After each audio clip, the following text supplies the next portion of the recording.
Every father knows the weight of watching his child struggle, and Alex Navarro carries that burden every single day.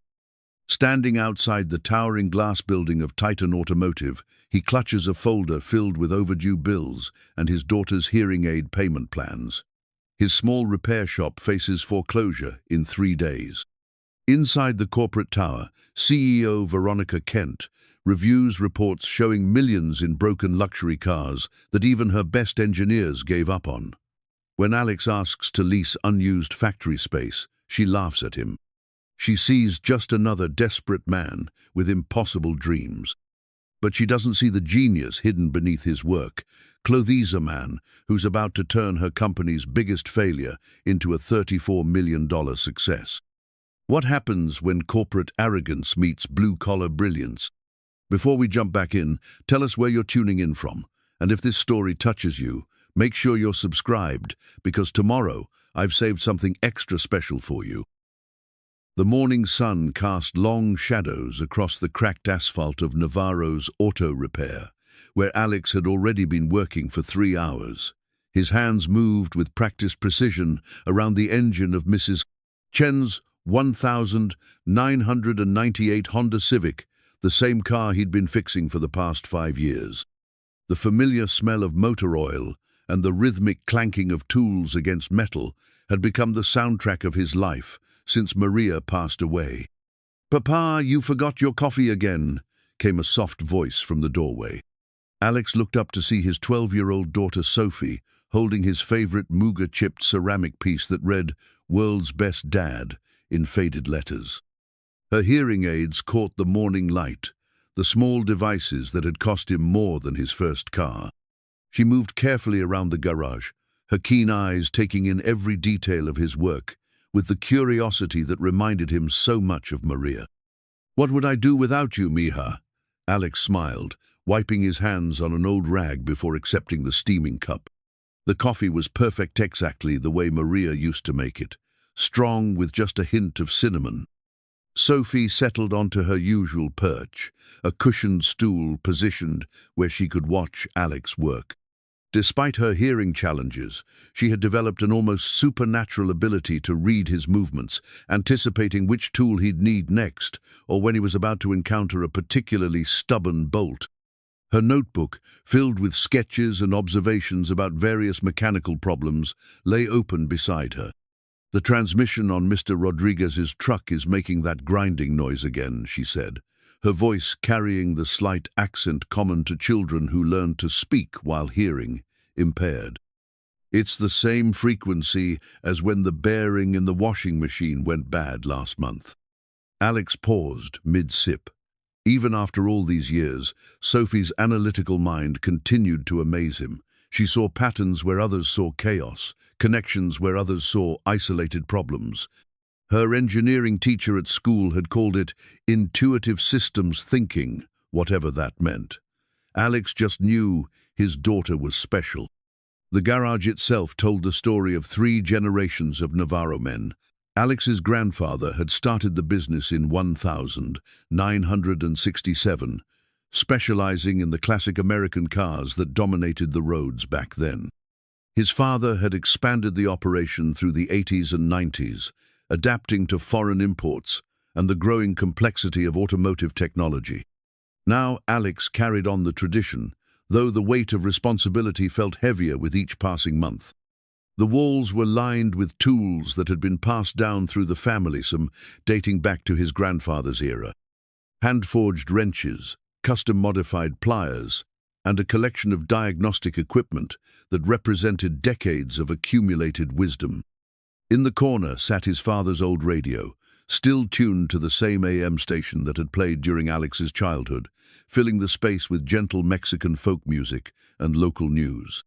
But the warm familiarity of the garage couldn't mask the harsh reality of the business. The invoices piling up on his desk told a story of declining profits and increasing expenses. The neighborhood was changing, and many of his longtime customers were moving to the suburbs or trading their older cars for newer models that required specialized dealership service. The big chain shops offered faster turnaround and flashier marketing, while Alex's approach patient, thorough, and personal, seemed increasingly out of place in the modern world. The morning routine continued, as it had for years. Alex would work while Sophie completed her homework, the two of them sharing a comfortable silence, broken only by the occasional question about a particularly interesting mechanical problem. Around 10 o'clock, Mrs. Chen would arrive to pick up her car, followed by a steady stream of customers who had come to trust the quiet man who could fix anything with wheels. "Papa, look at this," Sophie said, holding up her notebook. She had been sketching the engine layout of Mrs. Chen's Honda, but with modifications. "What if we could redesign the cooling system to be more efficient? The current setup has these bottlenecks here and here." She pointed to specific areas of her drawing with the confidence of someone far beyond her years. Alex studied the sketch, recognizing the same innovative thinking that had made his own father successful. "You know, Mija, you might be onto something, but Mrs. Chen just needs her car to get to work and back. Sometimes the simplest solution is the best one."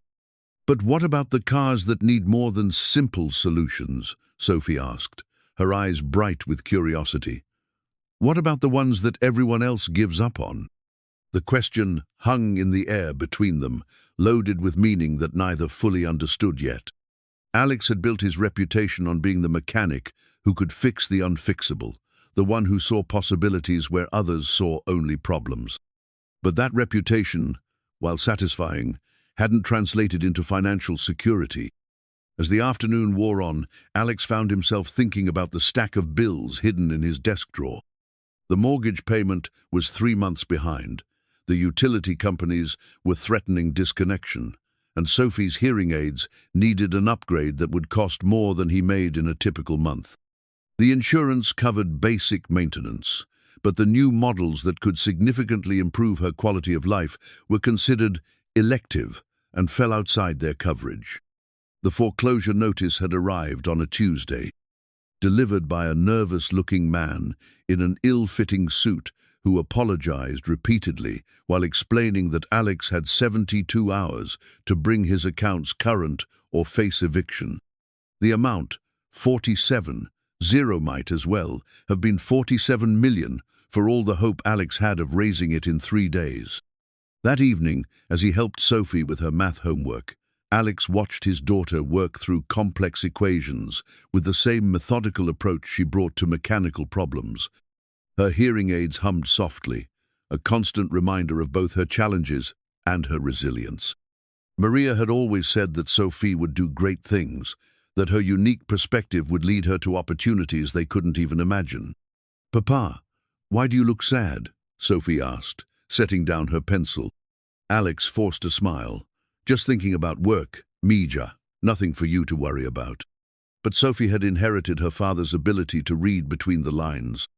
She had noticed the worried phone calls, the way Alex counted and recounted the bills, the forced cheerfulness that didn't quite reach his eyes. At 12, she understood more about their financial situation than Alex realized, and she had been quietly working on solutions of her own. "What if we could find a way to fix more expensive cars?" she suggested. "The ones that rich people drive. They would pay more money, right?" Alex chuckled despite himself. "It's not that simple, Mia. Those cars require special tools, special parts, special training. And the people who own them don't usually bring their cars to shops like ours.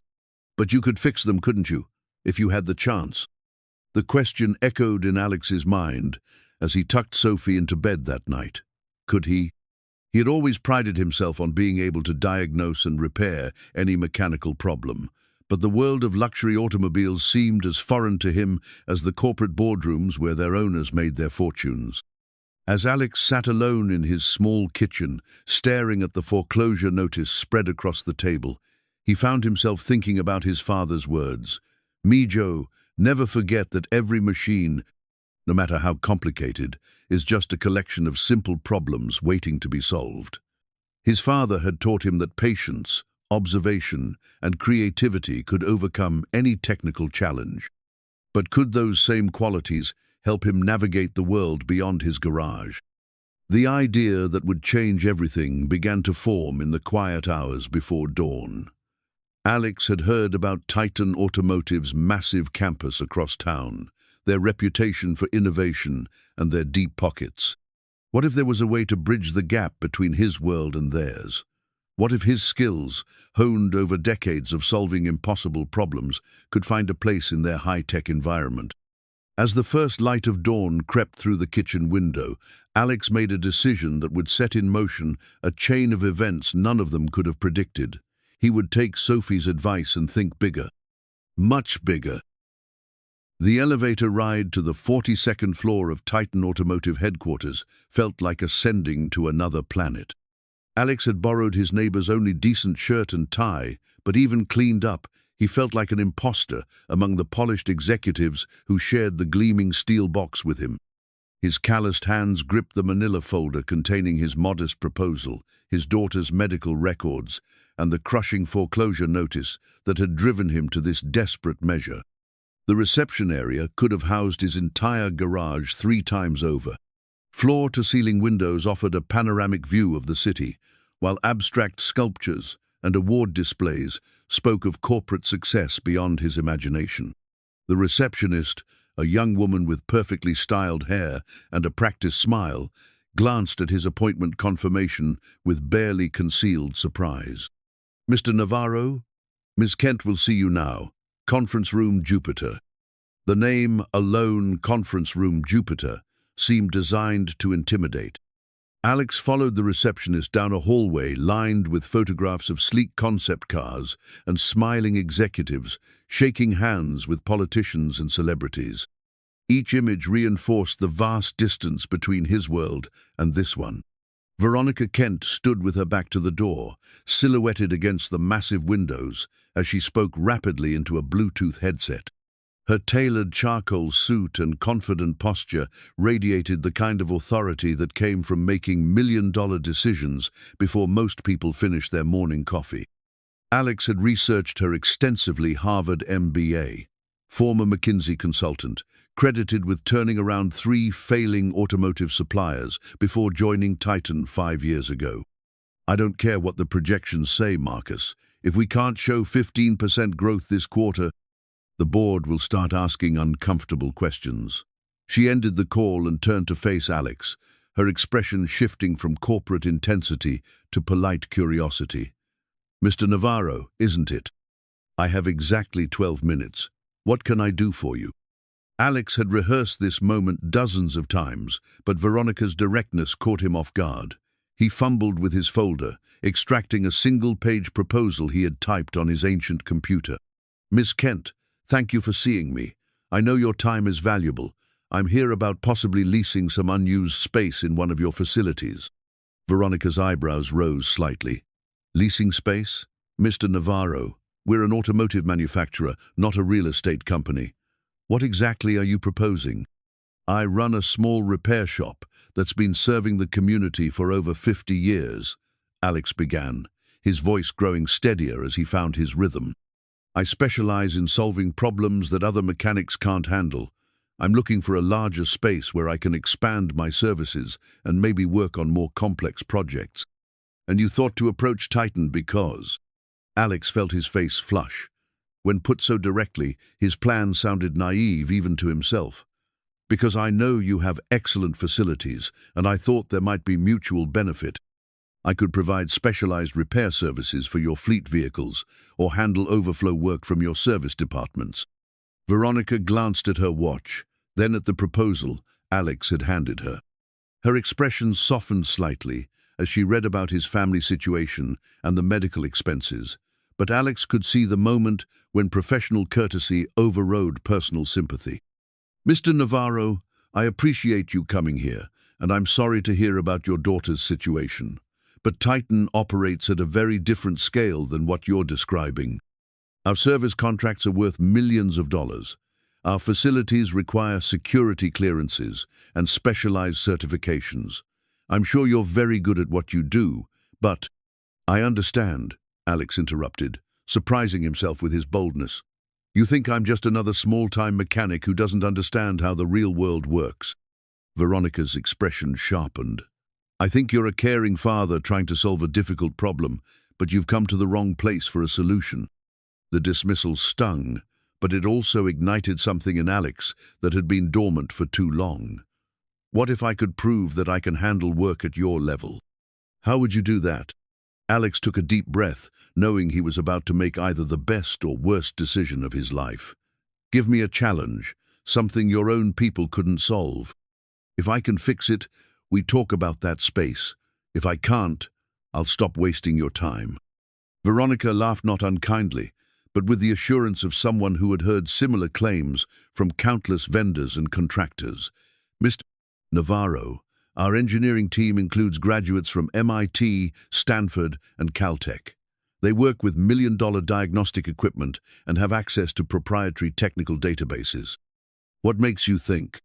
Because sometimes experience matters more than education, Alex said quietly, and sometimes a fresh perspective can see what expertise misses.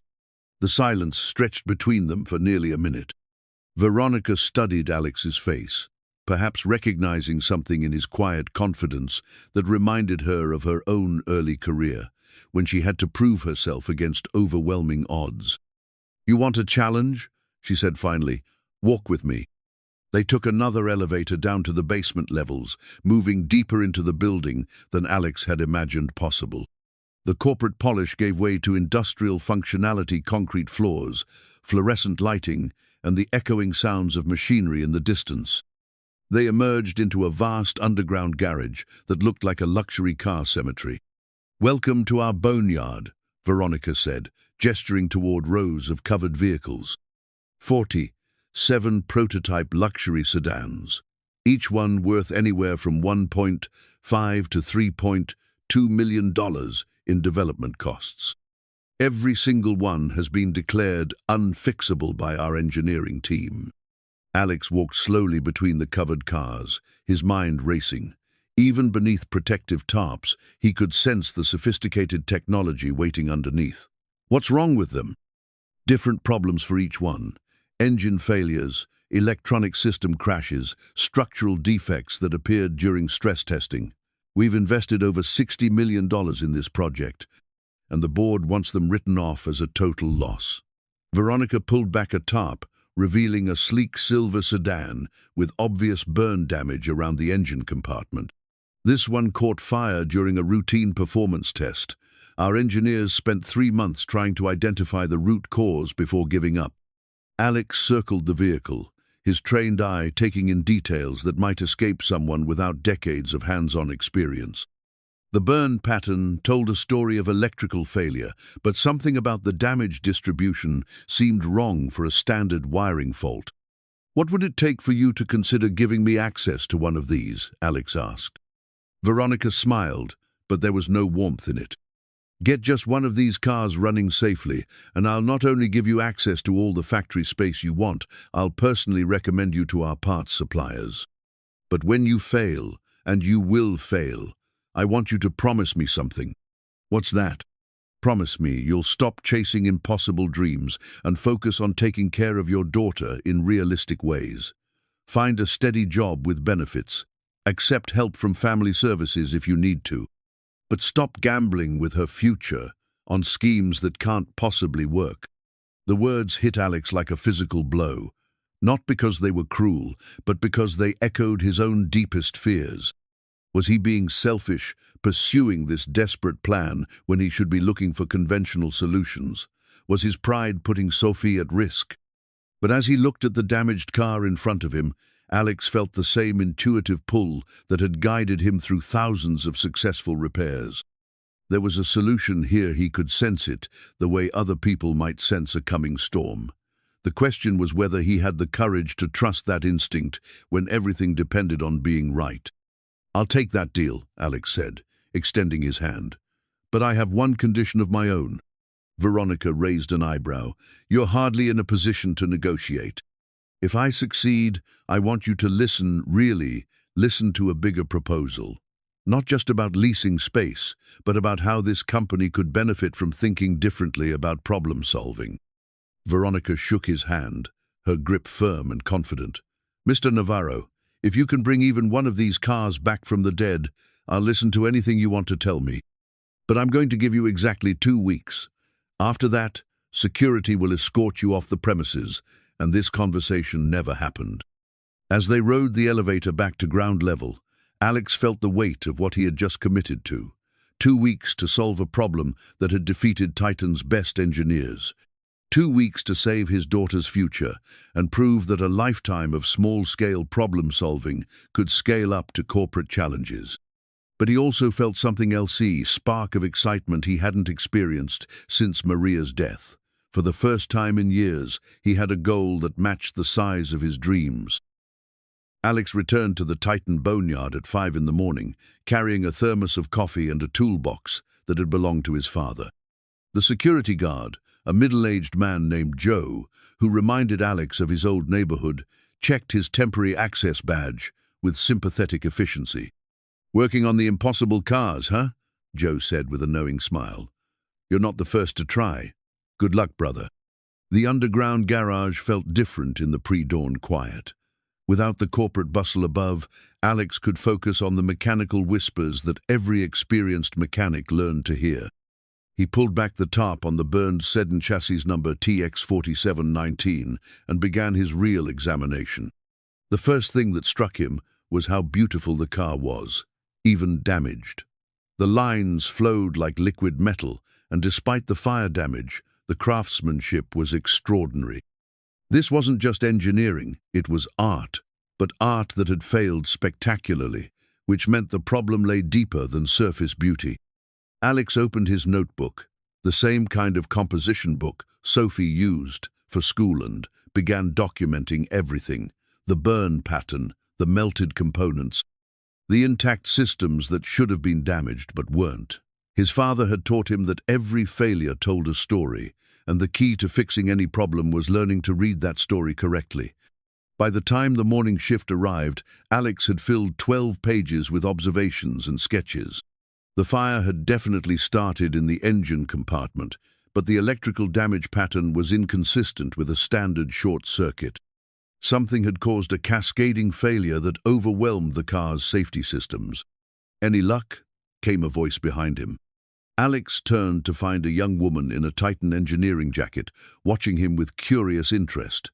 Her name tag read Jennifer Chen, and her expression suggested genuine rather than skeptical curiosity. "Just getting started," Alex replied. "Were you part of the team that worked on this one?" Jennifer nodded, approaching the car with the familiarity of someone who had spent long hours trying to solve its mysteries. 3 months of my life right here. We ran every diagnostic we could think of, replaced every component that showed even minor stress indicators, and it still failed the same way every time we tried to restart it. What exactly happens when you try to start it? The engine turns over normally for about 15 seconds, then we get a cascade of error codes, and if we don't shut it down immediately, the fire suppression system activates. Jennifer pulled out a tablet and showed Alex a video of the car's last test. "Watch what happens to the dashboard display right before the failure." Alex studied the video carefully, noting the sequence of warning lights and system alerts. There was something almost organic about the pattern, not like a mechanical failure, but like a living system shutting down to protect itself. "Have you considered that the car might be working exactly as designed?" Alex asked. Jennifer frowned. "What do you mean? It's supposed to catch fire?" "No, but what if it's supposed to shut down when it detects a problem that your sensors aren't picking up?" Alex pointed to a specific pattern in the error cascade. "Look at this sequence. The engine management system is getting conflicting data from 2 different sensors, so it's choosing the safest option, which is immediate shutdown. But we've replaced all the sensors multiple times. What if the problem isn't the sensors themselves, but where they're mounted?" Alex crawled under the car, his experienced eye taking in the sophisticated suspension and drivetrain. "Hand me your flashlight." What he found confirmed his growing suspicion. The sensor mounting points showed stress fractures so small they would be invisible to casual inspection, but large enough to cause intermittent signal corruption under engine load. The vibration frequency of this engine at full power is creating microfractures in the sensor mounts, Alex explained to Jennifer. "Your diagnostic equipment can't detect it because the fractures only open under specific harmonic conditions. But the car's computer knows something is wrong, so it shuts down to prevent catastrophic damage. Jennifer's eyes widened as she followed Alex's reasoning. But how could our engineers miss something that basic? Because you were looking for complex problems with complex solutions. Sometimes the simplest explanation is the right one. Alex pulled himself out from under the car, his clothes already dirty despite only an hour of work. The question is, how do we fix mounting points that are integrated into the chassis design? This was where Alex's decades of improvisation would prove their worth. While Titan's engineers thought in terms of replacement parts and factory specifications, Alex thought in terms of adaptation and creative solutions. The sensor mounts couldn't be replaced without rebuilding the entire engine bay, but they could be reinforced. "I need to make some phone calls," Alex said, "and I need to bring my daughter here tomorrow. She's better at this kind of problem-solving than I am." Jennifer looked puzzled. "Your daughter?" "She's 12, and she sees patterns that adults miss. Trust me." That evening, Alex explained the challenge to Sophie over dinner at their small kitchen table. She listened with the intense concentration she brought to all mechanical problems, occasionally asking questions that cut straight to the heart of the issue. "So the car is too smart for its own good," she summarized. "It knows something is wrong, but it can't communicate what it knows because the communication system is part of the problem." Exactly. The sensors are like your hearing aids. They work fine until the environment interferes with their ability to function properly. Sophie was quiet for a long moment, her eyes distant in the way that meant she was processing complex information. "Papa, what if we don't fix the mounts? What if we give the computer a different way to understand what the sensors are telling it?" "What do you mean?" "Like when my hearing aids get feedback in noisy places, I've learned to read lips and watch body language instead. What if we could teach the car's computer to use other information when the sensors get confused?" The solution that emerged from their conversation was elegant in its simplicity. Instead of trying to fix the mounting points, they would install additional microsensors in different locations, creating redundant data streams that could compensate for the interference patterns. The car's computer could then cross-reference multiple inputs and make more accurate decisions. The next morning, Alex and Sophie returned to the boneyard with a plan and a box of components ordered overnight from Alex's network of suppliers. Sophie's eyes went wide when she saw the prototype cars, but she quickly focused on the technical challenge at hand. "The frequency analysis confirms Papa's theory," she said after running some calculations on her tablet. "But look at this. The interference pattern changes based on ambient temperature and humidity. We need sensors that can adapt to environmental conditions." Jennifer, who had volunteered to assist with the project, watched in amazement as the 12-year-old girl identified variables that the adult engineering team had never considered.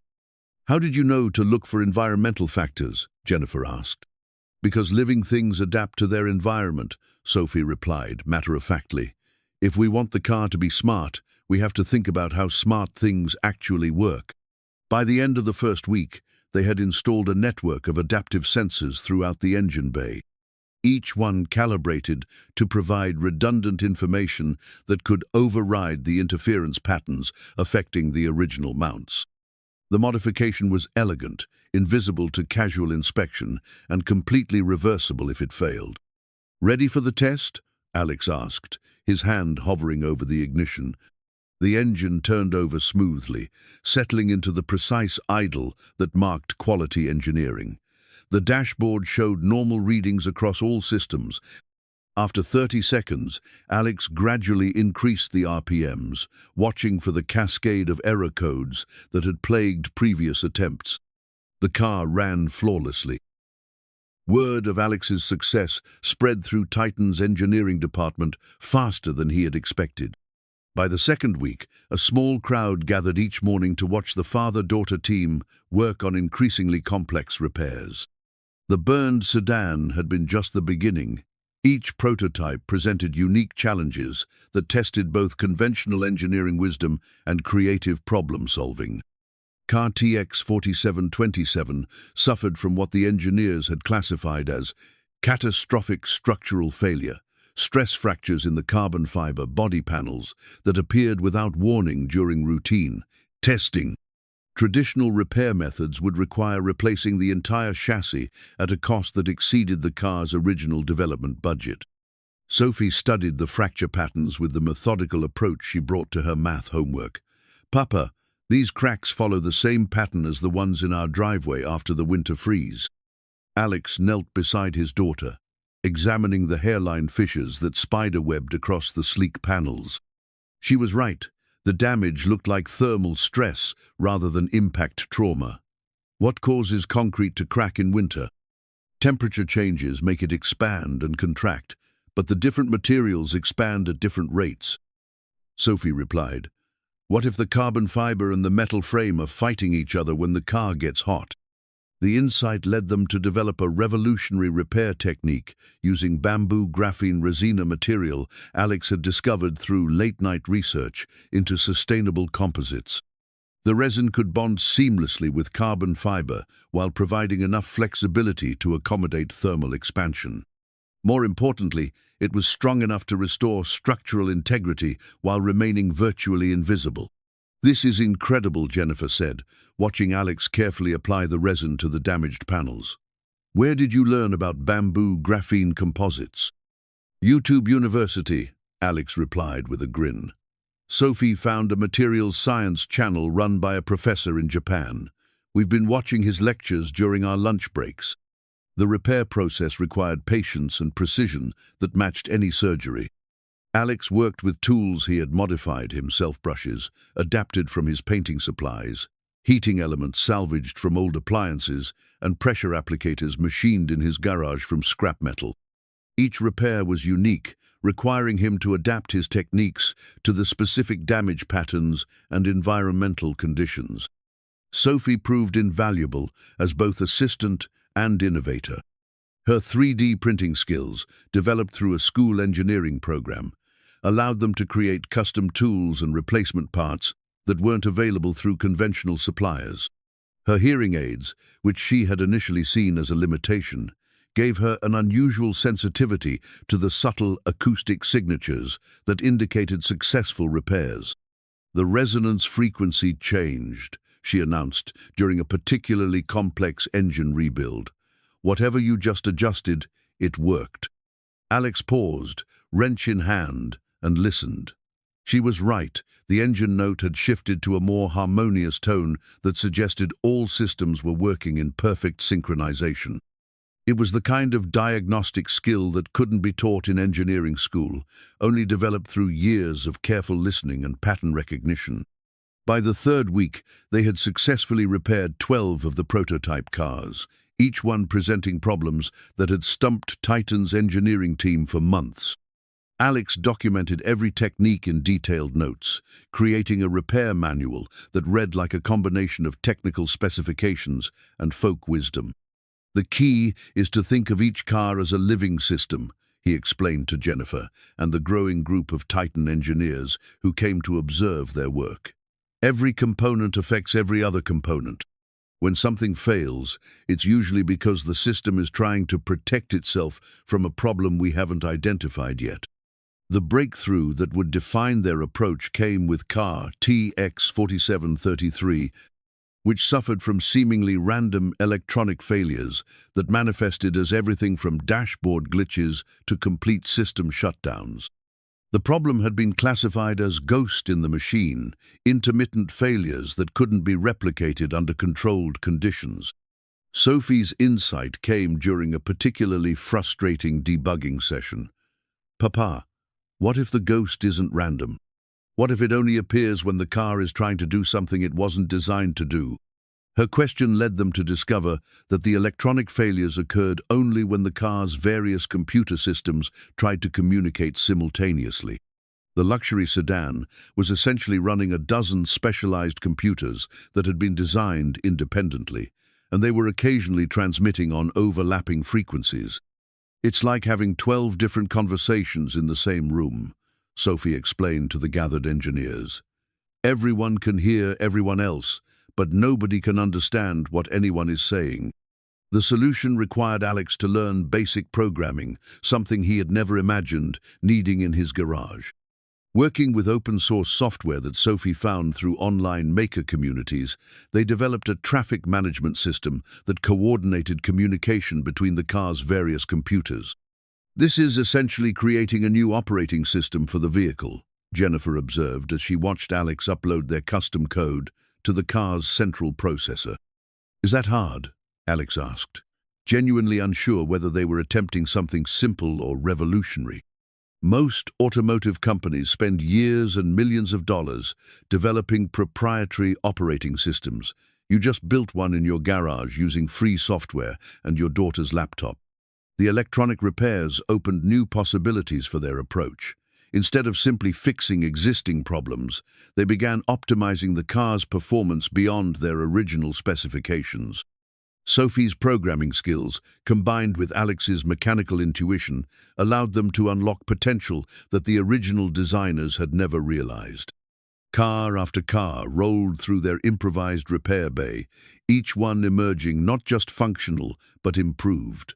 The burned sedan now ran cooler and more efficiently than the original design. The structurally damaged car was actually stronger after repair than it had been when new. The electronically troubled vehicles now coordinated their systems with a precision that impressed even Titan's senior engineers. "How many have we fixed now?" Alex asked one evening as they cleaned their tools. 18 running perfectly, 12 more ready for testing," Sophie replied, consulting her meticulously maintained repair log. "Papa, we're actually going to fix them all, aren't we?" Alex looked around the boneyard, where covered cars sat in neat rows awaiting their turn. Each one represented a different challenge, but also a different opportunity to prove that experience and creativity could triumph over expensive equipment and advanced degrees. "Mija, I think we might be doing something even more important than fixing cars," he said quietly. "I think we're fixing the way people think about what's possible." The realization that they were succeeding beyond anyone's expectations brought its own challenges. Veronica Kent had begun making daily visits to check their progress, her initial skepticism giving way to something that looked like genuine amazement. But Alex could see the wheels turning behind her executive facade, and he suspected that success might bring complications they hadn't anticipated. "What happens when we're finished?" Sophie asked, as they packed up their tools for the day. It was a good question, and Alex wasn't sure he had a good answer. The original deal had been simple: fix one car and earn the right to lease factory space. But they were fixing all 47 cars, and in the process they were demonstrating capabilities that went far beyond simple repair work. "I don't know, Mija," Alex said honestly, "but whatever happens, we'll face it together." The transformation in the Titan boneyard had become impossible to ignore.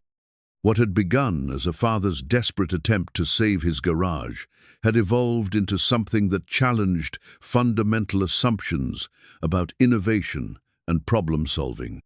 As Alex and Sophie entered their 4th week, the underground space hummed with an energy that hadn't existed since the prototypes were first built. Sophie had established herself as the unofficial coordinator of their expanding operation. Her laptop connected to a network of online collaborators, engineering students, makers, and tinkerers from around the world who had become invested in their success. The open-source approach that had started as a necessity born of limited resources had grown into a global community of problem solvers. "Papa, look at this," Sophie said, showing Alex a message from a materials engineer in Sweden.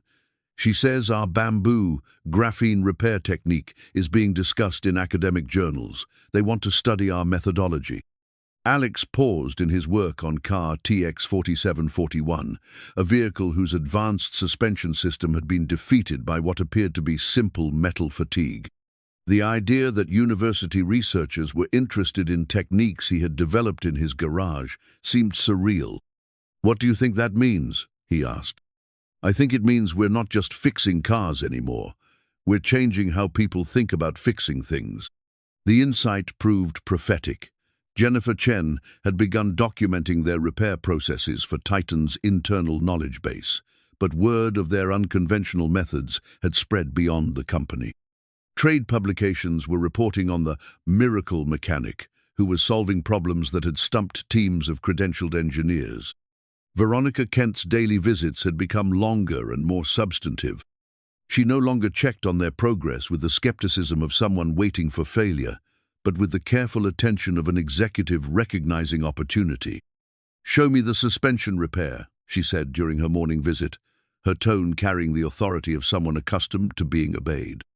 Alex guided her to car TX 4741, where he had been working on what the engineering reports described as catastrophic metallurgical failure. The suspension components had developed stress fractures that made the vehicle unsafe at any speed above 30 miles per hour.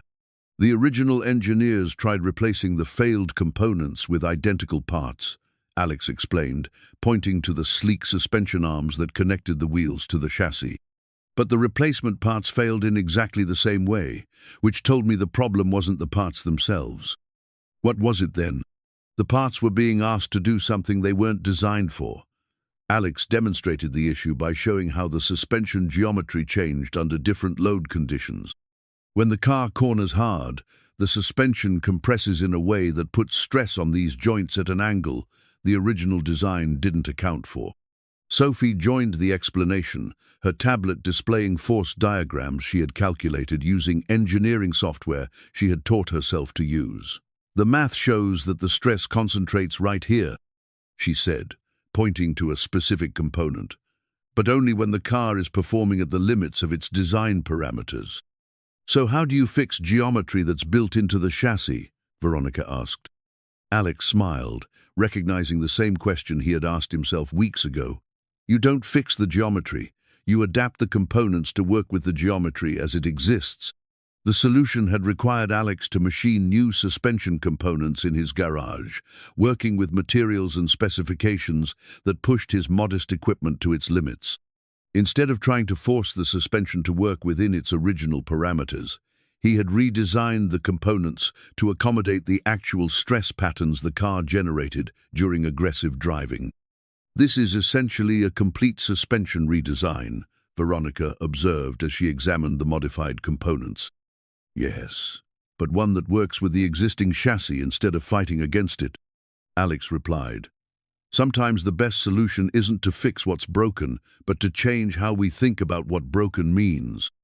The conversation was interrupted by the arrival of someone Alex didn't recognize, a man in an expensive suit who carried himself with the confidence of someone accustomed to boardrooms and corporate jets. "Marcus Webb, Titan's Chief Technology Officer," Veronica said by way of introduction. "Marcus, meet Alex Navarro and his daughter Sophie. They're responsible for the miracle you've been hearing about." Marcus studied the repair work with the practiced eye of someone who understood both the technical complexity and the business implications of what he was seeing. "How many cars have you restored to full functionality?" 26, Sophie replied promptly, "with 21 more in various stages of repair. And each one is not just working, but performing better than original specifications." Alex nodded. "That's been the consistent result. When you solve the underlying problem instead of just treating the symptoms, the whole system works more efficiently." Marcus walked slowly among the repaired vehicles, his expression revealing nothing of his thoughts. When he finally spoke, his words carried the weight of corporate decision-making. "Veronica, we need to talk. Privately." Alex and Sophie continued their work, while the two executives held a hushed conversation near the elevator.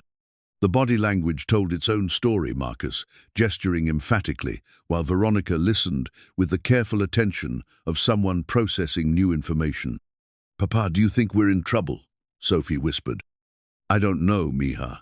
But whatever happens, we've already accomplished more than I thought possible." When the executives returned, Veronica's expression had shifted to something Alex couldn't quite read, part excitement, part concern, and part calculation. "Alex, I need to ask you something, and I want you to think carefully before you answer," she began. "What you've accomplished here goes far beyond our original agreement. You've demonstrated capabilities that could revolutionize how this industry approaches problem solving." The question is, what do you want to do with that capability? The question hung in the air between them, loaded with implications that Alex was only beginning to understand. The desperate father, who had walked into this building weeks ago, had been focused only on saving his garage and providing for his daughter. But the man standing here now had glimpsed possibilities that extended far beyond his original dreams. "I want to finish what we started," Alex said finally. "All 47 cars running perfectly, but after that?" He looked at Sophie, who was watching the adults with the patient attention of someone learning how the grown-up world worked. "After that, I think we want to teach other people how to do what we've done." Marcus stepped forward. "That's exactly what I was hoping you'd say, because Veronica and I have a proposition that could change everything for you and your daughter." The proposition, when it came, was bigger than anything Alex had imagined. Titan wanted to establish a new division advanced problem-solving with Alex as the director. The division would tackle challenges across the automotive industry, applying the unconventional methodologies that had proven so successful in the boneyard. "We're talking about a multi-million-dollar operation," Marcus explained. "State-of-the-art facilities, unlimited research budget, and a team of engineers who would work under your direction." Sophie's eyes grew wide, but Alex found himself thinking about the young people in his neighborhood who had the same innovative potential but lacked opportunities to develop it. "What about apprenticeships?" he asked. "What about teaching these techniques to kids who might not have engineering degrees but have the right kind of minds for this work?" Veronica smiled. "Now you're thinking like an executive. The apprenticeship program would be a cornerstone of the division. We're particularly interested in reaching underserved communities where talent might be overlooked by traditional recruitment methods."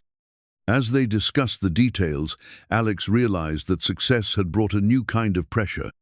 The decisions he made now would affect not just his own family, but potentially hundreds of young people who could benefit from the opportunities he was being offered. "Can I have some time to think about this?" Alex asked. "Of course," Veronica replied. "But I should mention that word of your work has reached other companies. If Titan doesn't move quickly, someone else will make you an offer we can't match." As they rode the elevator back to ground level, Sophie was unusually quiet. Alex recognized the expression. She was processing complex information and trying to understand all the implications. "Papa, what does this mean for us?" she finally asked. Alex put his arm around his daughter's shoulders. "It means we have choices, Mija. Good choices. The kind your mother always said you deserved." But even as he spoke, Alex wondered whether the corporate world they were being invited to join would change them in ways they couldn't predict. Success, he was learning, brought its own challenges. The dawn test drive would become legend at Titan Automotive, though few people witnessed the actual moment when the impossible became routine. Alex had chosen car TX4719, the first one they had repaired for the maiden voyage through the empty streets surrounding the corporate campus. The burned sedan that had been declared a total loss now purred with the refined precision of Swiss clockwork. Sophie sat in the passenger seat, her tablet connected to the car's diagnostic systems, monitoring performance parameters with the concentration of a mission control specialist. "Everything looks perfect, Papa. Engine temperature optimal, all systems showing green." Alex guided the car through a series of gentle turns, feeling the suspension respond with the fluid grace that marked true engineering excellence. The modifications they had made weren't just repairs, they were improvements that elevated the vehicle beyond its original capabilities. "Want to see what she can really do?" Alex asked, glancing at his daughter. Sophie grinned, her hearing aids catching the subtle changes in engine note as Alex accelerated. The car responded instantly, launching forward with a surge of power that pressed them back into the leather seats. But more than the speed, it was the smoothness that impressed a delivery system working in perfect harmony, every component doing exactly what it was designed for. They drove in comfortable silence through the pre-dawn streets, both of them understanding that this moment marked a transition from one phase of their lives to another. The desperate struggle to save their garage had evolved into something neither had imagined possible. "Papa, stop here," Sophie said, as they crested a hill that offered a panoramic view of the city awakening below them. Alex pulled over, and they sat watching the sun paint the sky in shades of gold and amber. The city stretched endlessly in all directions, millions of people beginning another day, most of them unaware that a father and daughter had just proven that determination and creativity could overcome any obstacle. "Do you remember what Mama used to say about dreams?" Sophie asked quietly. Alex smiled, his throat tightening with emotion. She said dreams aren't something you chase. They're something you build, one day at a time, with your own hands. "We built this one, didn't we?" "We did, Miha. We really did." When they returned to Titan, word of the successful test drive had already spread throughout the building. Engineers gathered in the lobby to see the car that had been resurrected from the automotive graveyard, their expressions mixing professional admiration with something approaching awe. Veronica was waiting for them in the boneyard, accompanied by several people Alex didn't recognize, board members, he guessed, based on their expensive suits and the way they carried themselves. "How did it handle?" she asked, though the smile on Sophie's face had already answered the question. "Like a dream," Alex replied. "Better than the original specifications promised." One of the board members, a distinguished woman with silver hair and sharp eyes, stepped forward. "Mr. Navarro, I'm Catherine Morrison, Titan's board chair. I've been following your work with great interest." Alex shook her hand, noting the firm grip that spoke of someone accustomed to making difficult decisions. "Ms. Morrison, it's an honor to meet you." "The honor is mine. What you've accomplished here challenges everything we thought we knew about automotive engineering. More importantly, it suggests possibilities we hadn't considered." Over the next hour, Alex found himself presenting their methodology to Titan's senior leadership, explaining concepts that had evolved naturally from necessity, but apparently represented revolutionary thinking in corporate terms. "The key insight," he explained, "is that every mechanical system is also a communication system. When something fails, it's usually because different parts of the system are trying to tell us something, but we're not listening in the right way." Sophie added her own perspective, her young voice carrying surprising authority as she described their collaborative approach to problem-solving.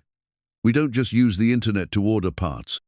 We use it to connect with people who see problems differently than we do. Everyone knows something that might be exactly what we need." The board members exchanged glances that Alex was learning to recognize the look of executives, realizing they were witnessing something that could transform their business. "How scalable is this approach?" Catherine asked. "Could you teach these methods to larger teams?" "That's exactly what we want to do," Alex replied. "But not just to professional engineers, to young people who have the right kind of minds but haven't had the right opportunities." The conversation that followed would reshape not just Alex's future, but Titan's entire approach to innovation. The company was prepared to invest in a new division that would formalize the methodology Alex and Sophie had developed, but with a twist that reflected Alex's commitment to community impact. "We want to call it Titan Regenesis," Veronica explained, "a division dedicated to turning problems into opportunities, failures into innovations. You would lead a team that includes both experienced engineers and apprentices from underserved communities." Marcus Webb pulled out a tablet, displaying preliminary budget projections. "We're talking about a $50 million investment over 3 years. State-of-the-art facilities, competitive salaries for your team, and full scholarships for apprentices who demonstrate aptitude for this kind of work." Alex felt the weight of the moment settling around him like a comfortable jacket. The man who had walked into this building weeks ago, desperate and nearly defeated, was being offered resources beyond his wildest dreams. But more than the money, it was the vision that excited him, the possibility of creating opportunities for young people like the ones he had grown up with. "There's one condition," he said, surprising himself with his boldness. "What's that?" Catherine asked. "Sophie gets to be the first junior engineer in the program. She's 12, but she's already contributed more to this project than most adults twice her age." Sophie's eyes widened in shock, but Alex could see the excitement building behind her careful composure. This was the kind of opportunity Maria had dreamed about, for their daughter a chance to develop her talents in an environment that would challenge and support her. "That's highly irregular," Marcus began, but Catherine raised a hand to silence him. "Irregular times call for irregular solutions," she said. "If Sophie wants the position and can handle the responsibility, I see no reason why age should disqualify her." The celebration that followed felt surreal to Alex. Engineers who had initially viewed him with skepticism now sought his advice on their own projects. Executives who had never heard of him a month ago were planning organizational changes around his methodology. But the moment that mattered most came when Sophie pulled him aside during the impromptu reception that had materialized in the boneyard. "Papa, are you sure about this? About me being a junior engineer?" Alex knelt down to look his daughter in the eye. "Mija, I've never been more sure of anything in my life. You have a gift that could help a lot of people. But more than that, you've earned this opportunity. Everything we've accomplished here, we've accomplished together." Sophie hugged him tightly, and Alex felt the last vestiges of doubt melt away. They had started this journey to save their garage and pay for her hearing aids. They were ending it with the resources to transform not just their own lives, but the lives of countless young people who would follow in their footsteps. As the day wound down and they prepared to leave Titan for the last time as outsiders, Alex took one final look around the boneyard. Every car now ran perfectly, their diagnostic displays showing the green lights that indicated optimal performance. But more than the mechanical success, it was the human transformation that impressed him. Jennifer Chen had been promoted to lead the technical documentation team for Regenesis. Several Titan engineers had requested transfers to the new division. Word was spreading through engineering schools about the innovative apprenticeship program that would launch in the fall. "Ready to go home?" Alex asked Sophie as they packed their tools.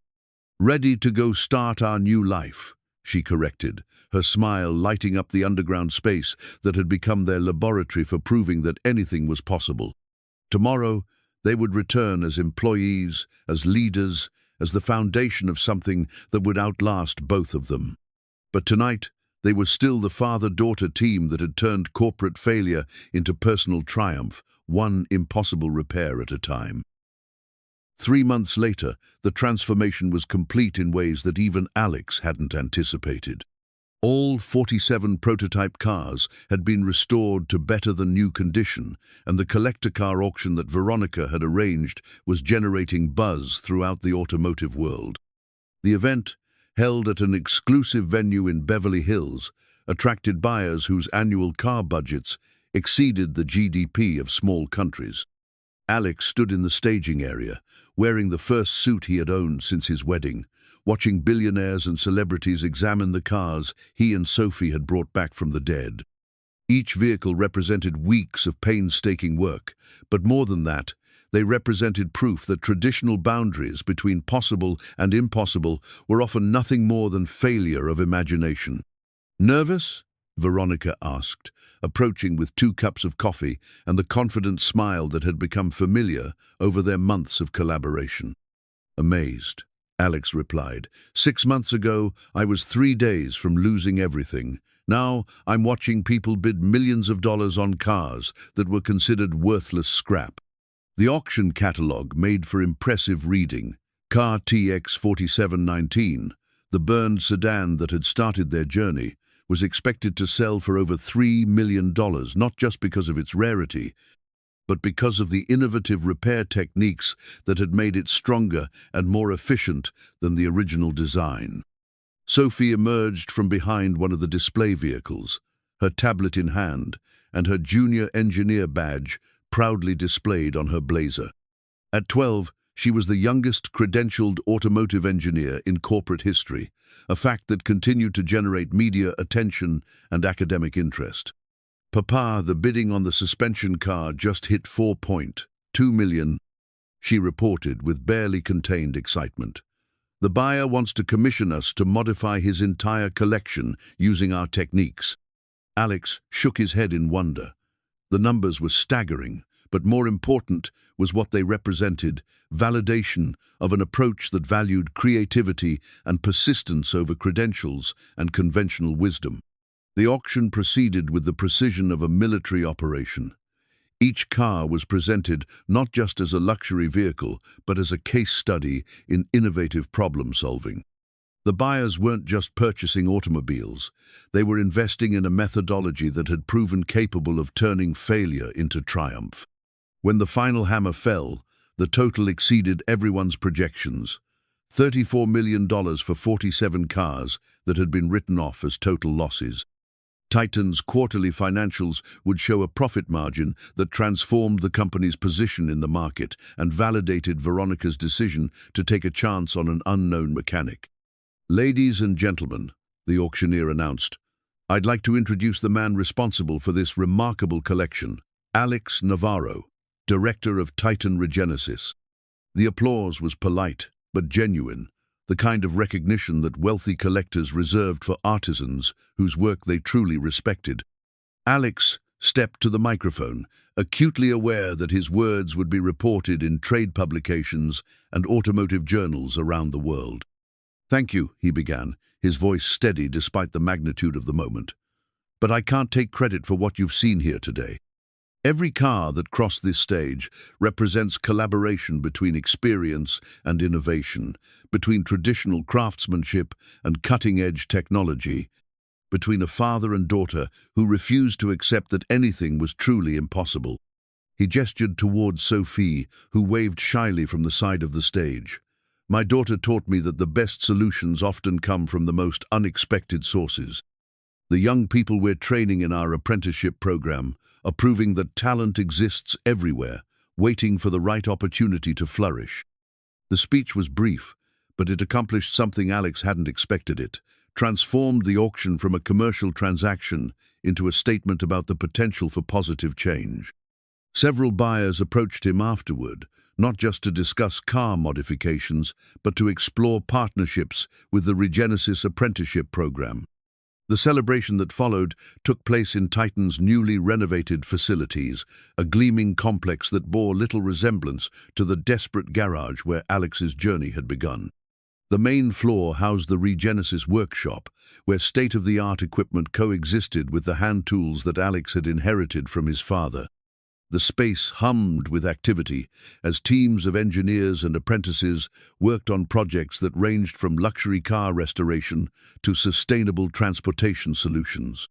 $34 million, Veronica said, joining Alex at the observation deck that overlooked the workshop floor. "Do you realize what this means for Titan?" Alex watched a group of teenagers from his old neighborhood working alongside MIT graduates, their combined efforts focused on converting a classic muscle car to hybrid propulsion. "I hope it means we can expand the program. There are a lot of young people who could benefit from opportunities like this." "That's exactly what the board wants to discuss," Veronica replied. "Catherine Morrison has been fielding calls from other companies interested in licensing our methodology. We could be looking at a nationwide network of Regenesis centers." The scope of the opportunity was almost overwhelming. What had started as a desperate attempt to save his garage had evolved into a movement that could transform how an entire industry approached problem-solving and talent development. But as Alex absorbed the magnitude of his success, he also became aware of forces that threatened to complicate his newfound position. The automotive industry was notoriously competitive, and Titan's sudden advantage in innovation had not gone unnoticed by their rivals. Marcus Webb approached with an expression that mixed triumph with concern. "Alex, congratulations on an extraordinary auction, but we need to talk about some developments that could affect our future plans." They moved to a quiet conference room, where Marcus spread out a collection of documents that told a troubling story. 3 major automotive conglomerates had been making inquiries about Alex's availability, with salary offers that dwarfed even Titan's generous compensation package. "Phoenix Automotive is prepared to offer you $20 million just to consult on their R&D program," Marcus explained. "Meridian Industries wants to poach your entire apprenticeship team with signing bonuses that would set them up for life." Alex studied the offers with growing unease. The numbers were astronomical, but he could see the trap hidden within the opportunity. They want to break up what we've built here, don't they? Take the methodology, but abandon the community impact. Exactly.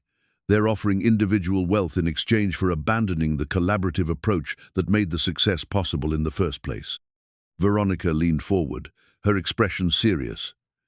There's something else you need to know. We have credible intelligence that Phoenix has been trying to recruit some of our apprentices directly, offering them immediate employment at salaries that would normally require years of experience to earn. The revelation hit Alex like a physical blow. The young people in the program weren't just employees, they were kids from his neighborhood, teenagers who had been given a chance to escape the limitations that poverty and prejudice typically imposed. The idea that they might be used as pawns in a corporate power game filled him with protective fury. What happens if they succeed? Alex asked. The program collapses, Marcus replied bluntly. Without the apprentices, we lose the fresh perspective that makes our methodology effective. Without you, we lose the vision that holds everything together. Phoenix gets the talent they want, Meridian gets the techniques they need, and Titan is left with expensive facilities and no competitive advantage. Sophie had been quiet throughout the conversation, but Alex could see her processing the implications with the same analytical approach she brought to engineering problems. When she finally spoke, her words carried the wisdom that had guided them through every challenge they had faced. "Papa, what did you always tell me about bullies in school?" Alex smiled, despite the gravity of the situation, that they only have power if you let them scare you into making bad decisions. These companies are just bullies with bigger checkbooks, Sophie observed. They're trying to scare us into breaking up something good because they can't figure out how to build it themselves. The insight crystallized everything Alex had been feeling but couldn't articulate. The offers from rival companies weren't opportunities, they were attacks designed to destroy what Regenesis represented. The question was whether Alex had the courage to reject financial security in favor of preserving the vision that had brought them this far. "What do you recommend?" Veronica asked. Alex looked around the conference room, then toward the workshop floor, where young people from dozens of different backgrounds were learning skills that could transform their lives. The decision, when it came, felt as natural as breathing. "We don't just reject their offers," he said. "We use this moment to make Regenesis bigger and stronger than any single company can threaten." The war for the future of Regenesis began with a phone call that shattered the calm of Alex's Saturday morning. He was in his garagee, the original one, which he had kept as both workshop and sanctuary, helping Sophie rebuild the engine of a 1967 Mustang that would serve as her senior project, despite her being only 12 years old.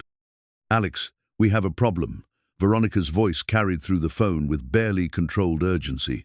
"Phoenix just made offers to 6 of our apprentices. Not consulting contracts, full employment with immediate start dates, and signing bonuses of $100,000 each." Alex set down his wrench, the weight of the implications settling over him like a heavy blanket.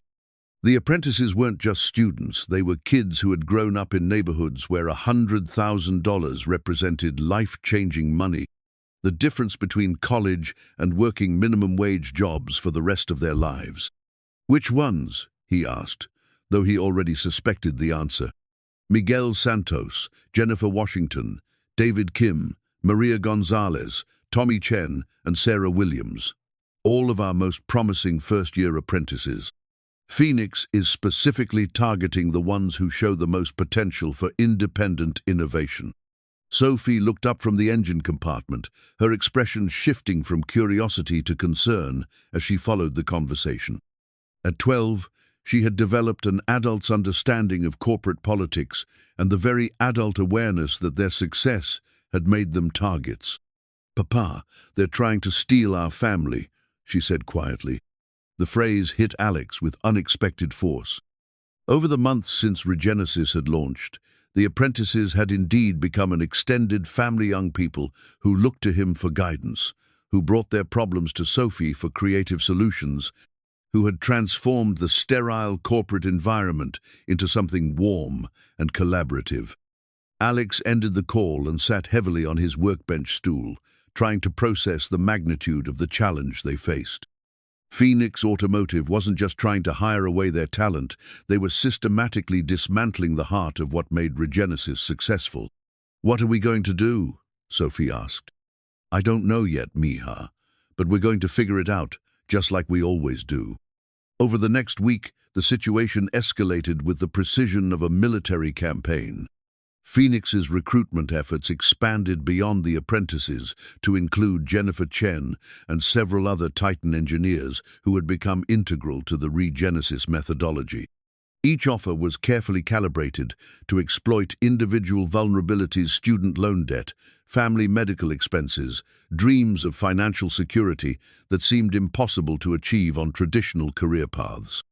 The Monday morning team meeting felt like a wake. 6 empty chairs marked the absence of apprentices who had been cornerstones of the program's collaborative culture. Miguel Santos, whose innovative approach to electronics had solved 3 supposedly impossible problems, had submitted his resignation via email without explanation. Jennifer Washington, whose leadership had inspired younger apprentices to push beyond their comfort zones, had simply stopped showing up.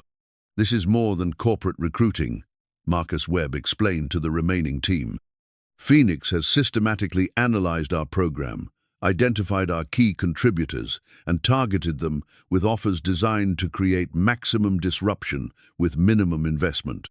Alex studied the faces around the conference table, a mix of experienced engineers and young apprentices who were watching their colleagues disappear into the corporate machinery of their competitors. The fear was palpable, but so was something else. Anger at the injustice of seeing their community torn apart by forces beyond their control. "They're going to keep coming, aren't they?" asked Carlos Mendoza, one of the apprentices who had turned down Phoenix's initial offer, "until they take everyone who makes this place special." "That's the plan," Veronica confirmed. "Phoenix doesn't want to compete with our methodology, they want to own it. If they can hire away enough of our people, they can claim they've developed the techniques internally and patent everything we've created." Sophie had been quiet throughout the meeting, but Alex recognized the expression on her face, the same focused concentration she brought to complex engineering problems. When she finally spoke, her words carried the clarity that had guided them through every previous challenge. "What if we made it impossible for them to steal our family?" she asked. "How would we do that?" Marcus replied. "By making our family too big to steal." The idea that emerged from that conversation would reshape not just Regenesis, but the entire landscape of automotive innovation. Instead of trying to protect their methodology from competitors, they would give it away, but in a form that preserved its collaborative spirit while making it impossible for any single company to monopolize. "We create the Regenesis Foundation," Alex explained to Catherine Morrison and the Titan board the following day.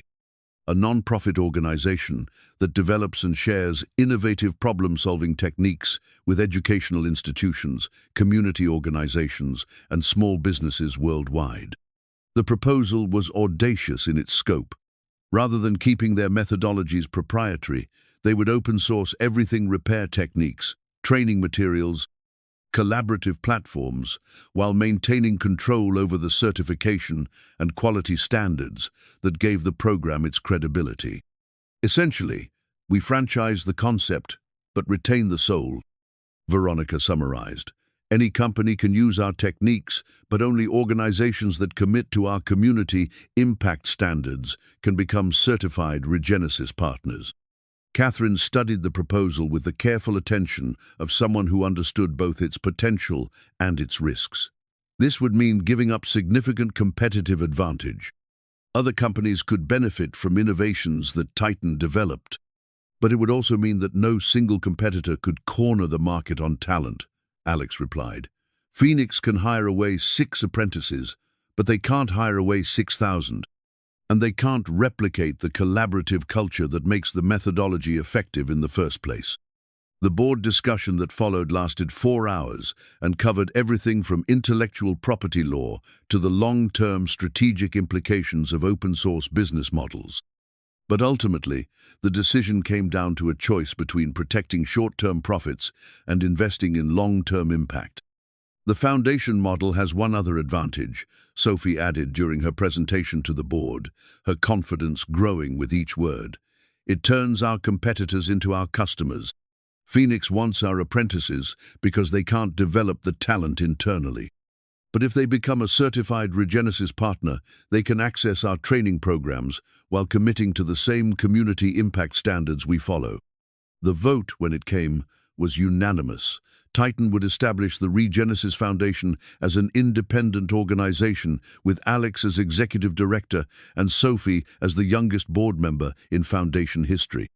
The initial endowment would come from the profits of the car auction, ensuring financial independence while demonstrating Titan's commitment to the project's success. But even as they celebrated the board's approval, Alex was aware that the real battle was just beginning.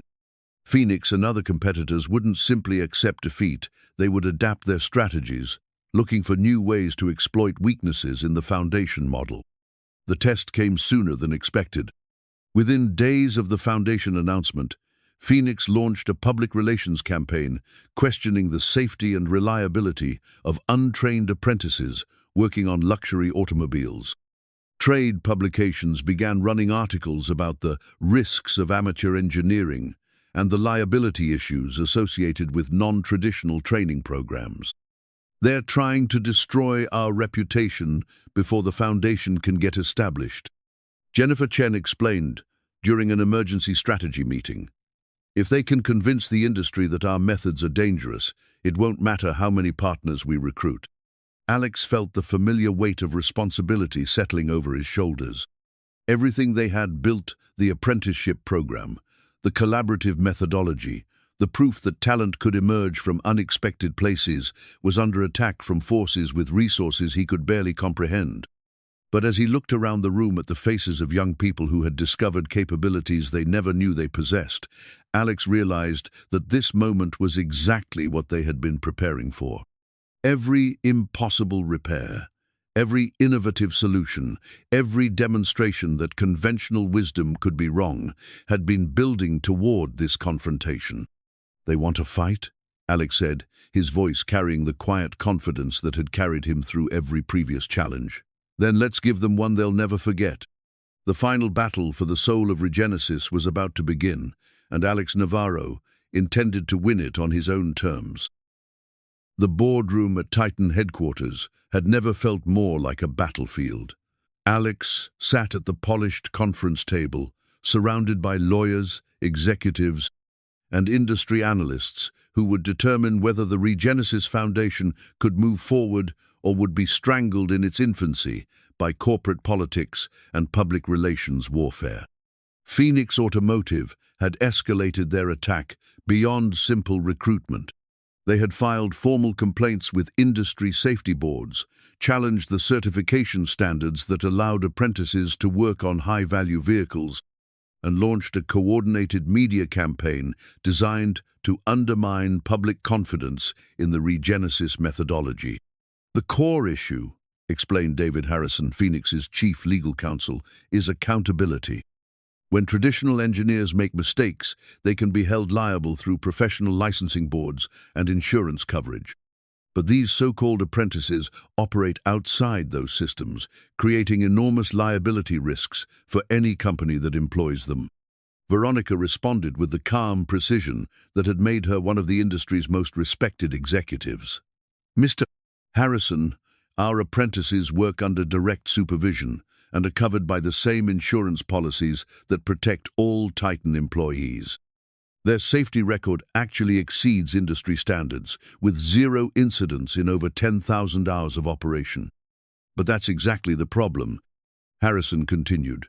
"You're asking the entire industry to accept unverified claims about untrained workers.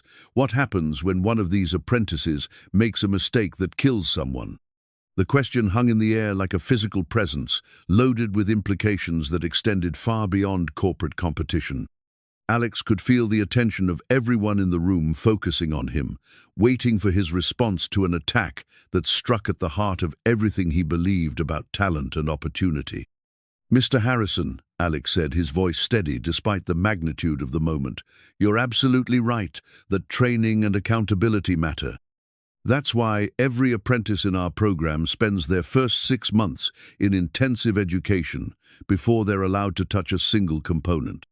That's why they work under supervision for their entire first year. And that's why our safety record speaks for itself." He gestured towards Sophie, who was preparing a presentation on her tablet with the focused concentration she brought to all technical challenges. "But you're wrong about one fundamental thing. These young people aren't untrained. They're trained differently, and in many cases, better than traditional programs produce." Sophie stepped forward, her junior engineer badge catching the light as she moved to the presentation screen. At 12 years old, she was about to defend not just her own credentials, but the entire philosophy that had created the Regenesis program.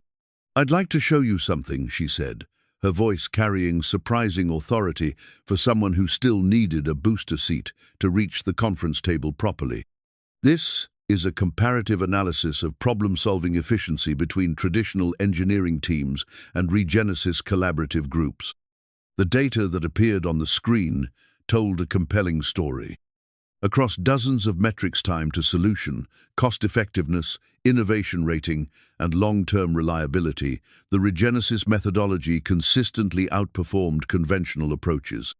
"The difference isn't training," Sophie explained. "The difference is perspective. Traditional engineers learn what should work. We learn to figure out what does work, even when it doesn't match what the textbooks say." Harrison leaned forward, his expression skeptical. "Those are interesting statistics, but they don't address the fundamental question of professional responsibility. A 12-year-old simply cannot be held accountable for engineering decisions that affect public safety." "You're right," Alex said, surprising everyone in the room. "Sophie can't be held accountable for engineering decisions, but I can. Every apprentice in our program works under my direct supervision and certification.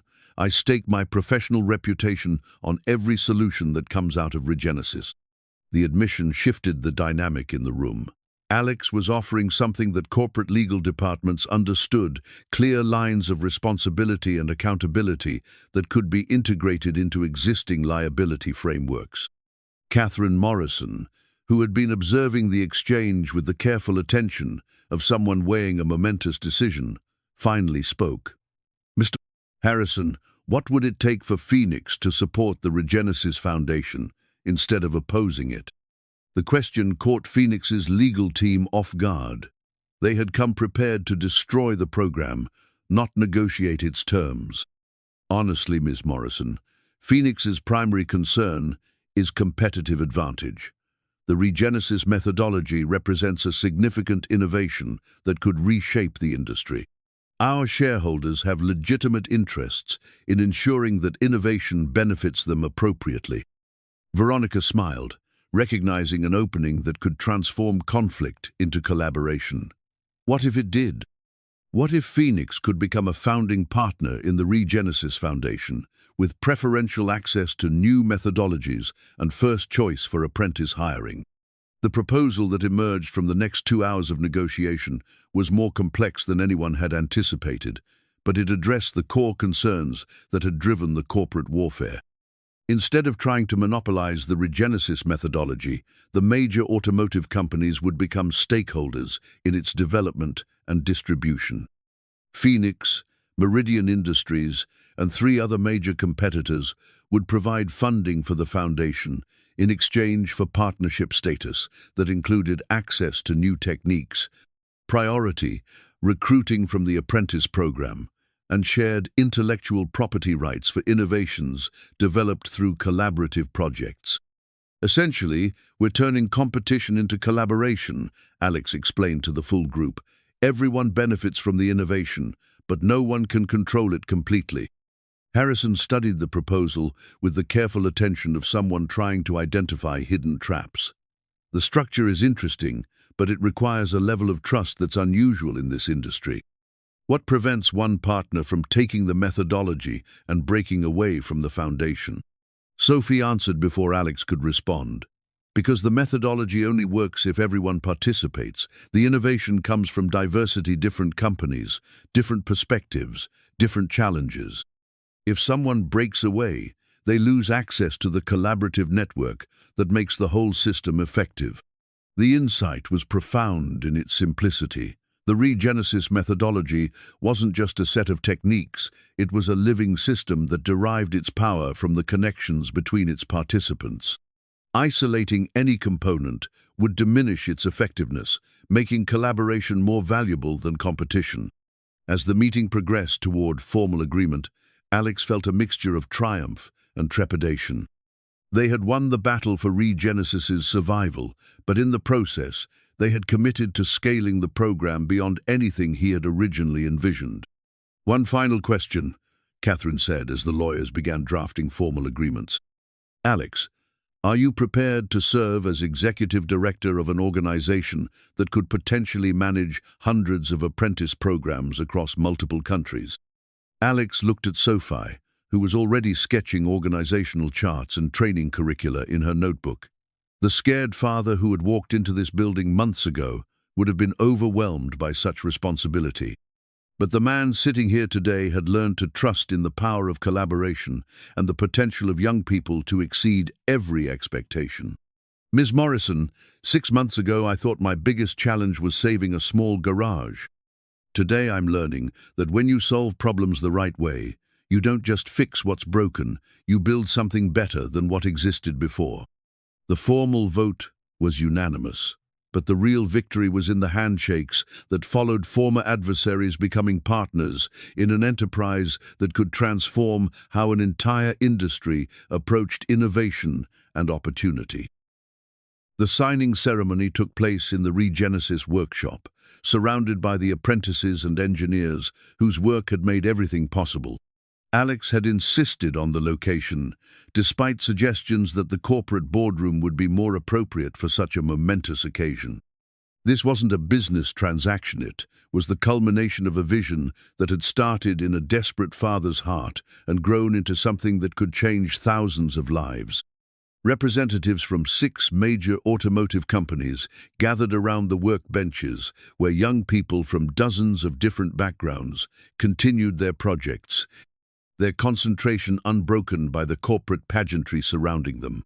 The contrast was intentional, a reminder that the foundation's success would be measured not in stock prices or quarterly reports, but in the opportunities it created for people who had been overlooked by traditional systems. Before we sign these agreements, Alex said, addressing the assembled executives, I want everyone to understand what we're really committing to today. He gestured toward Carlos Mendoza, who was working with a team of apprentices to convert a classic muscle car to hybrid propulsion. Carlos came to us from a neighborhood where most kids his age are more worried about avoiding gang recruitment than planning college careers. 6 months ago, he had never seen the inside of an engine. Today, he's leading a project that could revolutionize sustainable transportation. The executives followed Alex's gaze, watching teenagers work with sophisticated equipment while discussing engineering concepts that many college graduates would struggle to understand. The transformation was undeniable, and more importantly, it was replicable. What we're creating isn't just an apprenticeship program, Alex continued. It's proof that talent exists everywhere, waiting for the right opportunity to flourish. Every signature on these documents represents a commitment to finding and developing that talent, regardless of where it comes from or what it looks like. Sophie stepped forward, carrying the leather portfolio that contained the founding documents of the Regenesis Foundation. Her role as the youngest board member had generated media attention around the world, but Alex was prouder of the respect she had earned from adult engineers who had learned to value her insights over their initial skepticism about her age. The Foundation Charter includes provisions that ensure community impact remains central to our mission, she explained to the gathered executives.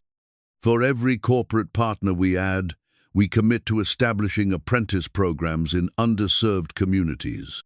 Success isn't just measured by technical innovation, it's measured by lives changed and opportunities created. David Harrison from Phoenix Automotive was the first to sign, his signature representing a dramatic shift from adversary to ally. 6 months ago, we saw Regenesis as a threat to established industry practices. Today, we recognize it as the future of how our industry will develop talent and solve problems. One by one, the other executives added their signatures, each one representing not just a business partnership, but a philosophical commitment to collaborative innovation. The formal language of corporate agreements couldn't capture the human significance of what was being created, but Alex could see understanding in the faces around him. The ceremony concluded with the presentation of the first official Regenesis Foundation charter to Alex, signed by all the corporate partners and endorsed by the apprentices who had made everything possible. The document was beautiful in its simplicity, a single page that established principles and commitments that would guide the organization for generations to come. This charter represents more than a business agreement, Catherine Morrison said as she handed Alex the framed document. It represents a promise that innovation and opportunity will never again be limited by traditional boundaries of age, education, or economic background. Alex accepted the charter with hands that had grown steady through months of navigating corporate complexity, but his voice carried the emotion of someone who remembered exactly how desperate his situation had been when this journey began. When I walked into Titan's lobby 6 months ago, I was just a father trying to save his daughter's future. I had no idea that we were about to prove something that could change the future for thousands of families like ours. The applause that followed was different from the polite recognition Alex had received at corporate events. This was the sound of people who understood that they had witnessed something genuinely transformative, the creation of an organization that could serve as a model for how business and social impact could work together. But the moment that mattered most to Alex came when Sophie stepped to the microphone, her young voice carrying across the workshop with surprising authority. "I want to thank all the corporate partners for believing in what we're building here," she said. "But I especially want to thank my papa for teaching me that the best way to solve any problem is to work together, never give up, and always remember that every person has something valuable to contribute." She turned to face Alex directly, her eyes bright with the same determination that had carried them through every challenge. "Papa, you saved more than our garage. You saved the idea that anyone can make a difference if they're willing to work hard and think creatively." The standing ovation that followed lasted nearly 5 minutes, but Alex barely heard it. He was remembering Maria's words about dreams being something you build with your own hands, and realizing that he and Sophie had built something even bigger than either of them had dared to imagine. As the formal ceremony concluded and the executives began discussing implementation timelines and resource allocation, Alex found himself in the quiet corner of the workshop where they had first started working on the burned sedan. The car was gone now, sold to a collector who planned to display it as an example of innovative restoration techniques. But the workbench remained, bearing the scars and stains of countless hours of problem-solving. Jennifer Chen approached, carrying a small wrapped package. "From all of us," she explained, gesturing toward the apprentices and engineers who had gathered nearby. "A token of appreciation for everything you've made possible." Alex unwrapped the gift to find a custom-machined wrench, beautifully crafted and engraved with the words Regenesis Foundation, Executive Director, along the handle. It was functional art, a tool that honored both his mechanical roots and his new role as leader of an organization that could reshape an entire industry. "It's perfect," Alex said, his throat tight with emotion. "But you know what the best part is? I'm still going to use it. No matter how big this organization grows, I never want to forget that everything we do starts with someone willing to get their hands dirty and figure out how to fix what's broken." The celebration continued into the evening, but Alex and Sophie eventually found themselves alone in the workshop, surrounded by the quiet hum of equipment and the comfortable familiarity of tools and projects. The transformation from desperate garage owner to foundation executive felt surreal, but the fundamental relationship between father and daughter remained unchanged. "Papa, are you scared?" Sophie asked, as she helped him clean and organize the tools they had used during the ceremony. Alex considered the question carefully. "A little," he admitted. "We're responsible for a lot of people now, and a lot of dreams. But I'm also excited. We've proven that our approach works on a small scale. Now we get to find out if it can work on a scale that really matters." Sophie nodded, her expression thoughtful. "Mama would be proud of us, wouldn't she?" "Mija, your mother is proud of us. I feel it every day." Alex put his arm around his daughter's shoulders, marveling at how much she had grown not just physically, but in confidence and capability. "And I think the best way to honor her memory is to make sure every young person in our programs gets the same opportunities you've had." As they prepared to leave the workshop for the night, Alex took one last look around the space that had become the birthplace of something extraordinary. Tomorrow would bring new challenges scaling the program, managing corporate partnerships, ensuring that rapid growth didn't compromise the collaborative culture that made everything possible. But tonight, in the quiet of the workshop where it all began, Alex Navarro allowed himself to feel the deep satisfaction of a father who had not only saved his daughter's future, but had created opportunities for thousands of other children to build futures beyond anything their families had dared to imagine. The signed partnership agreement in his briefcase represented the formal launch of the Regenesis Foundation, but the real foundation built on trust, collaboration, and the unwavering belief that talent could emerge from anywhere had been established months ago by a desperate father and his brilliant daughter who refused to accept that anything was truly impossible. 6 months after the foundation launch, Alex stood in the doorway of what had once been Titan's automotive graveyard, now transformed into a state-of-the-art training facility that hummed with the energy of young minds pushing the boundaries of what was possible. The underground space that had once housed 47 unfixable cars now accommodated over 200 apprentices from 6 different countries, working on projects that ranged from sustainable transportation to aerospace engineering. The morning routine had evolved, but maintained the same collaborative spirit that had characterized their earliest days. Sophie, now 13 and serving as the Foundation's Director of Youth Innovation, led the daily briefing where apprentices shared discoveries, challenges, and breakthrough moments from their ongoing projects. The team from our Detroit Center solved the battery cooling problem using a technique they adapted from industrial refrigeration, reported Marcus Kim, one of the original apprentices who had become a regional coordinator. They're sharing the methodology with all partner facilities through the collaboration platform.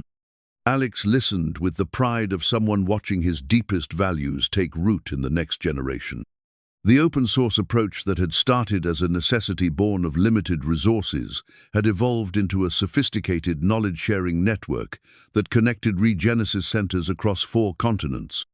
"The most exciting development," Sophie added, consulting her tablet with the efficiency that had become her trademark, "is the partnership request from the Ministry of Education in Ghana.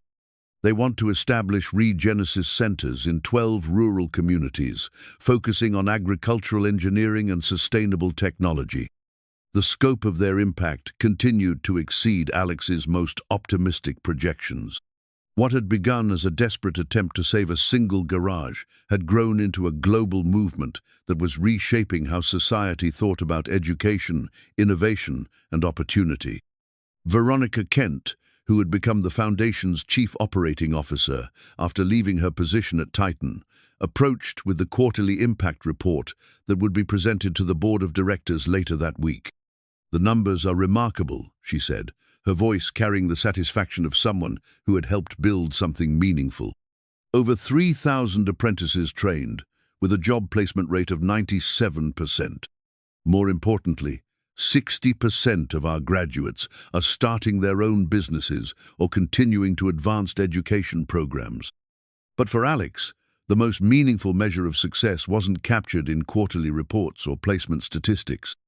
It was visible in the faces of young people who had discovered capabilities they never knew they possessed, who had learned to approach problems with confidence rather than fear, who carried themselves with the dignity that came from being valued for their contributions. Carlos Mendoza exemplified that transformation. The teenager who had arrived at Regenesis uncertain and intimidated now managed his own consulting firm, specializing in sustainable automotive conversions. His success had inspired a dozen other apprentices to pursue entrepreneurial paths, creating a network of small businesses that extended the foundation's impact throughout their communities. The hybrid conversion project that Carlos pioneered is being adopted by 3 major manufacturers. Jennifer Chen reported during the technical briefing. His company is now consulting with automotive giants who 6 months ago wouldn't have considered working with anyone under 30. Alex smiled, remembering his own journey from rejected supplicant to valued partner. The corporate world that had initially dismissed him as an unqualified dreamer now sought his advice on everything from talent development to innovation management. The afternoon brought a visit from a group of international education officials who were studying the Regenesis model for potential implementation in their own countries. Alex had grown comfortable with such presentations, but he always insisted that visitors spend time in the workshop, observing the collaborative problem-solving process rather than just reviewing theoretical frameworks. The key insight, he explained to the delegation, as they watched apprentices work on a project to develop low-cost water purification systems, is that innovation happens when you combine diverse perspectives with real-world challenges. These young people aren't learning abstract theories, they're solving problems that matter to their communities. Dr. Sarah Williams, an education researcher from Oxford University, observed the interaction between apprentices and experienced engineers with the careful attention of someone trying to understand a phenomenon that challenged conventional wisdom. "What strikes me most," she said, "is the absence of traditional hierarchies. The 15-year-old working on the water purification system is contributing ideas that the graduate engineers are incorporating into their designs." "That's exactly the point," Sophie interjected with the confidence she had developed through months of explaining their methodology to academic visitors. "Good ideas don't come with age requirements. When you create an environment where everyone's contributions are valued, you get better solutions." The evening found Alex in his original garage, which he had maintained both as a workspace and as a reminder of how far their journey had traveled. The foreclosure notice that had once represented the end of everything was now framed on the wall, not as a trophy, but as a testament to the power of refusing to accept defeat. Sophie joined him as she did most evenings, bringing homework that increasingly resembled advanced engineering coursework rather than traditional middle school assignments. Her accelerated education path had attracted attention from universities around the world, but she had chosen to remain with Regenesis, arguing that the real-world application of her studies was more valuable than any classroom experience. "Papa, I've been thinking about the future," she said as she settled into a familiar spot on the cushioned stool. "Not just our future, but the future of what we're building." Alex set down the carburetor. He had been rebuilding a therapeutic exercise that helped him process the complexities of running a global organization while maintaining connection to the hands-on work that had always centered him. "What kind of future do you see?" "I see Regenesis centers in every major city, but also in small towns and rural communities where young people need opportunities most. I see the methodology being taught in traditional schools, not as a separate program, but as the foundation of how education works. I see collaboration becoming normal instead of exceptional." The vision she described was ambitious, but not unrealistic. The foundation had already received funding commitments that would support expansion to 50 additional sites over the next 3 years. More importantly, they had proven that the model was culturally adaptable, working equally well in urban Detroit and rural Kenya, among immigrant communities in Los Angeles and indigenous populations in New Zealand. "But mostly," Sophie continued, "I see young people learning that they don't have to wait for permission to solve problems, that they can trust their own minds and their own hands to build whatever the world needs." Alex felt the familiar tightness in his throat that came when he realized how much his daughter had grown beyond anything he could have imagined when their journey began. She was no longer just his brilliant child. She was a leader whose vision extended far beyond their personal circumstances. "Mija, you know what I'm most proud of?" "What, Papa?" "Not that we saved our garage or built a successful organization. I'm proud that we proved your mother was right when she said dreams aren't something you chase, they're something you build with your own hands." Sophie smiled, her hearing aids catching the gentle sounds of the neighborhood, settling into evening quiet. "We built a pretty good dream, didn't we?" Alex looked around the garage where it all began, then toward the window that offered a view of the Regenesis complex in the distance, its lights representing hundreds of young people discovering their own potential. The desperate father who had once sat in this same spot, counting bills and facing foreclosure, could never have imagined the journey that would unfold from a single moment of refusing to give up. "We built something better than a dream, Mija. We built a way for other people to build their own dreams." As father and daughter worked together in the comfortable silence that had characterized their relationship from the beginning, Alex understood that their story was really just beginning. The Regenesis Foundation would continue to grow and evolve, touching lives and creating opportunities in ways they couldn't yet imagine.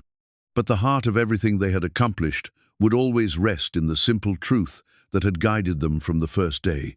When people are willing to work together, learn from each other, and refuse to accept that anything is impossible, there is no limit to what they can achieve.